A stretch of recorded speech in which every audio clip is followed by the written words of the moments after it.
እንዲህ ያደረገን ብዙ እናተርፋለን ብለን ሁላችንም ጠብቀን ነበረ፣ ግን እንደምናስበው ቀላል አይደለም።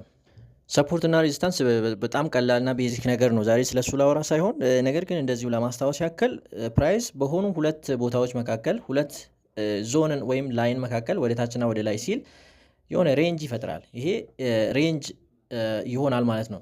ሶ የሬንጁ የላይኛው ፓርት በዚህ በኩል ያለው የላይኛው ላይን ሬዚስታንሳችን ነው፣ በታች በኩል ደግሞ ሰፖርታችን አለ።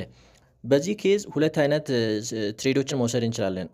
ወይ ዞኖቹ ጋር ጠብቀን ለምሳሌ እዚህ ጋር እንጠብቅና ፕራይስ ወደ ላይ በሚሄድበት ጊዜ እዚህ ጋር ፕራይስ ሪቨርስ ሊያደርግ ይችላል ብለን እንጠብቃለን። ጀስት እዚህ ጋር እንዳደረገው ከዚህ በፊት ሪቨርስ ወደ ታች እንዳደረገው ሁሉ አሁንም ሪቨርስ ያደርጋል ብለን አስበን እዚህ ጋር ሴል እንገባለን ወደ ታች።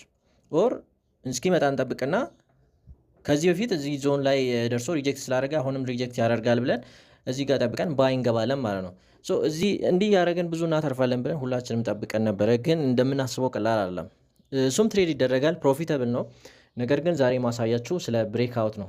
ብሬክአውት ኢንሴንስ ፕራይስ ከዚህ ሬንጅ መስበር ሲጀምር ኢሴንሻሊ ኢን ታይምስ ኦፍ ቮሊዩም በኒውዮርክ ኦፕን በለንደን ኦፕን ምናምን በቮሊዩም ባለበት ጊዜ ላይ ፕራይስ ከሁለቱ ሬንጆች መካከል ሰብሮ እንግዲህ ወደ ላይ ወይም ወደ ታች ይወጣል ማለት ነው። በዛ ጊዜ ምን እንጠብቃለን? ጀስት እንደወጣ የሚገቡ ትሬደሮች አሉ። አንዳንዴ ይሰራል፣ አንዳንዴ አይሰራም፣ ፌክ አውት ይሆናል ምናምን። ይሄ ውጤታማ አይደለም። ከዚያ ይልቅ ምን እንጠብቃለን? ሪትሬስ እስከምታደርግ ነገር እንጠብቅና አንድ ካንድል እኔም የምወደው አንድ ካንድል ነው። ከዛ በላይ ከበዛ በስትሮንግ ቤሪሽ ይሆናል። አንድ ካንድል መታ ከዚህኛው ላይን ሳትወርድ እዛው ላይ እንድትዘጋ ጠብቃለሁ።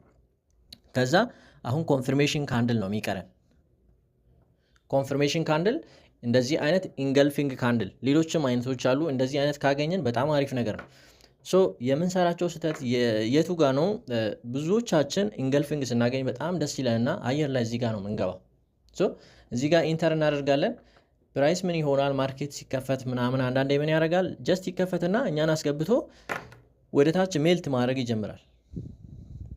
ይሄን ሎ ይሰብርና ወደ ታች ሜልት ማድረግ ይጀምራል። እንዲህ አይነት በራሱ ሌላ ሴታፕ ነው፣ ፌክ አውት ምናምን የሚባል አለ። ሶ እንዲህ ከመግባት ይልቅ ምን እናደርጋለን እኛ? ጌታለች ሶፍቱ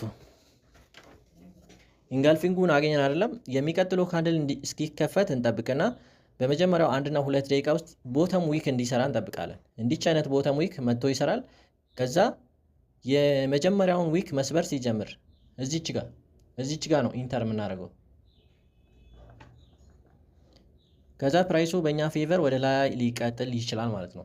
ሶ የቱ ጋር የገባ ነው? እዚህ ጋር ጀስት ካንድሉ እንደተዘጋ ከገባን ፌክ አውት አድርጎ ሊመለስ ይችላል። እቺን ሃይ ሳይሰብር እቺ ሃይ ተሰበረች ማለት ግን የመጀመሪያው ኢንገልፊንግ ካንድላችን አለ።